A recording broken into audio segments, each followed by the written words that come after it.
Amigos y hermanos, muy buenos días. El Señor les bendiga y nos ayude a buscar el verdadero culpable de su muerte. Dejemos pues de acusar a Judas, a los judíos que le rechazaron, a los romanos que le crucificaron y a todos aquellos que participaron en su cruenta muerte, porque culpables somos tú y yo y todos los seres humanos. Y ahora palabras de sabiduría. Leamos en Romanos 5:8. Mas Dios muestra su amor para con nosotros, en que siendo aún pecadores, Cristo murió por nosotros. Seguimos presentando la serie sobre Jesucristo, escrita por el ministerio La Hora de la Reforma, de la pluma del eminente predicador y evangelista internacional Dr. Juan Bonstra. Presentamos hoy ¿Por qué murió Jesús? Los pintores clásicos de la España de oro y los poetas de todos los tiempos han usado al Cristo sufriente como tema frecuente. Se puede ver a Jesús en cuadros de crucifixión y con corona de espina que extrae la sangre de su frente santa. Se lo contempla en sonetos con el dolor indescriptible de gotas de sangre o cabeza caída en la cruenta cruz. Parece que esos sufrimientos han tocado las fibras del alma humana y más aún en las filas de la cultura latina. ¿Por qué murió Jesús? ¿Por qué sufrió semejantes agonías? Se comete un grave error cuando se limitan los sufrimientos de Jesús a los días oscuros de su pasión y especialmente su crucifixión. Cierto es que esas experiencias fueron como una culminación, pero Jesucristo experimentó agudos dolores durante toda su vida en este mundo. Para el perfecto Hijo de Dios, habituado a los deleites del cielo, fue sufrimiento verse en medio de un mundo tergiversado, deformado y atrofiado por el pecar humano. No debe olvidarse tampoco el constante esfuerzo de Satanás de desviar los pasos de Jesús del sendero fijado por Dios. Esos ataques diabólicos atravesaron su alma pura en el desierto y durante su ministerio y en aquel momento agonizante en el huerto, tanto como en la cruz. ¿No cree usted que fue doloroso para Jesús haber llegado a este mundo y descubrir que su propio pueblo lo desechó y menospreció? El sufrimiento de Jesús comenzó mucho antes de aquel día cuando fue obligado a cargar con su propio instrumento de tortura. Los días de su pasión y muerte son tan solo una culminación de los dolores de su cuerpo y las agonías de su espíritu. Cuando se pregunta por qué sufrió Jesús o por qué murió, se han obtenido siempre una variedad de respuestas, muchas veces erróneas. Hay quienes condenan severamente al pueblo judío por el trato que dispersaron a Jesús. Otros hasta culpan a Jesús mismo de haberse labrado su propia suerte con sus severas y cortantes críticas de las autoridades de sus días.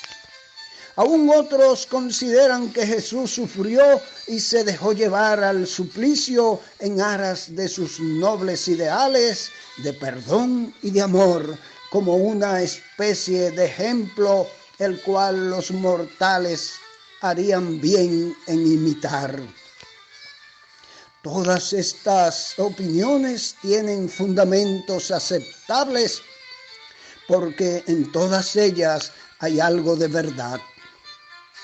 La enseñanza bíblica, sin embargo, va más allá de todas estas posibles causas de su sufrimiento.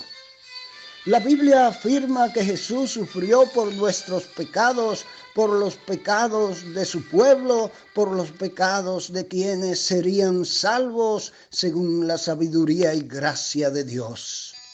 Si todos los seres humanos hubiesen sido justos y perfectos, no hubiera sufrido Jesús.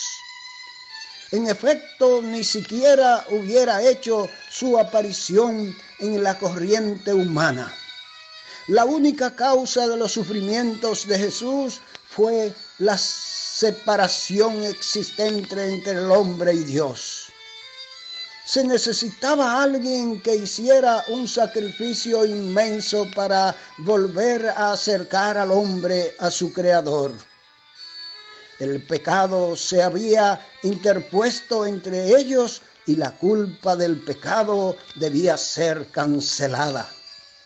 Era necesario que alguien construyese un nuevo sendero hacia Dios para que el hombre pudiese caminarlo. Eso fue precisamente lo que produjo el sufrimiento y muerte del Hijo de Dios. Tan grande fue el amor de Dios para con nosotros, en que siendo aún pecadores, Cristo murió por nosotros. No fueron ideales infantiles, ni crueldad oficial, ni tonterías políticas. Desde antes de la fundación del mundo, Dios había determinado que su Hijo había de morir por los pecados de su pueblo. Esto lo afirma categóricamente el apóstol Pedro cuando hace su famoso discurso ante las multitudes sacudidas en Jerusalén. Pedro dirige la palabra a esas turbas que habían exigido la muerte de Jesús, no los libra de su culpa en ese proceso, pero al mismo tiempo les explica los insondables consejos de Dios cuando les dice: a este entregado por el determinado consejo y anticipado conocimiento de Dios, prendisteis, matasteis por manos de inicuos. Era por consejo de Dios y su anticipado conocimiento que Jesús fue entregado en manos inicuas. Como siempre en la historia, sin embargo, Dios también en esto se sirvió de medios e instrumentos que forman parte de la historia. Así fue que uno de sus propios discípulos, uno de los 12 privilegiados, lo traicionó villanamente por 30 míseras piezas de plata. Es ampliamente evidente en el relato bíblico que se hicieron todos los esfuerzos inimaginables para demostrar que Jesús había de morir por alguna violación de leyes, pero en cada instancia se demuestra categóricamente que Jesús era total y absolutamente inocente. No fue hallado en él mal alguno. Las autoridades hacen juicio, pero nada encuentran digno de muerte. Se hacen de falsos testigos, fabrican cargos infundados y Pilato hasta declara que nada malo ha hecho. Fue precisamente muy a pesar de esa inocencia que Jesús fue condenado a la pena máxima. Contemple usted las burlas del pueblo y los abusos de los soldados de Roma y se dará cuenta de la profundidad e intensidad de los sufrimientos del Cristo. Ignoraban esos rudos soldados que se estaban burlando del Rey de Reyes y Señor de Señores. Le ponen corona de espinas y una caña por cetro y le escupen en el rostro e invocan su nombre sin vergüenza ninguna. Cuán profundamente inmensurables fueron los dolores de Jesús. No bastan sonetos ni pinturas para medir tales angustias. Jesús podría haber muerto de 1000 formas distintas. Podría haber sido víctima de una espada romana o un ataque al corazón o asesinado por un Judas traidor. Pero no fue así. Murió clavado en una cruz. ¿Por qué esa forma tan cruel de sufrimiento y muerte? Para empezar, Jesús debía morir la peor de las muertes humanas para así pagar el alto precio del pecado. Además, debía morir en una cruz para así ser maldito. Piense usted en todos los miles y millones de pecados que se acumularon sobre su alma. Todos los pecados de todos los que habían creído y creerían en él. Obviamente una enorme carga. Tantísimo pecado lo hacía maldito delante de Dios y Dios había dicho hacía muchos siglos que maldito es todo aquel que es colgado en un madero o una cruz. Al ser colgado en aquella cruz no quedaba la menor duda que Jesús era efectivamente maldito de Dios. Tan grandes fueron los sufrimientos del Cristo por los suyos. No puede haber acto más conmovedor en la experiencia humana. Bien podía casi cantar el apóstol cuando decía: Cristo nos redimió de la maldición de la ley, hecho por nosotros maldición. Fue en aquella cruz romana que Jesús fue hecho maldición. No es extraño que la cruz haya llegado a ser el símbolo por excelencia de la fe cristiana. Queda una última pregunta en esto de la muerte de Jesús. ¿Para quiénes murió Jesús? ¿Por quién fue clavado en aquella cruz? Es obvio que él mismo no tenía necesidad de morir porque jamás había cometido pecado. La paga del pecado es muerte, pero Jesús jamás cometió pecado. A través de la historia se ha discutido mucho esto y es de suponer que se seguirá discutiendo. Hay muchos estudiantes de la Biblia que consideran que Cristo murió por todos los hombres de todos los tiempos. Esto ha resultado a veces en la creencia de que así todos los hombres de todos los tiempos serán salvos.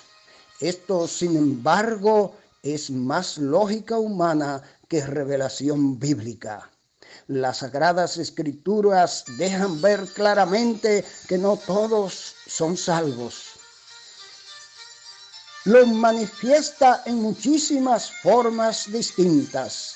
El concepto de la muerte por el pecado, por ejemplo, existe ya en las páginas del Antiguo Testamento, donde un hombre, y si había pecado, había de ser perdonado, y para ser perdonado tenía que ir al templo y allí declarar su pecado.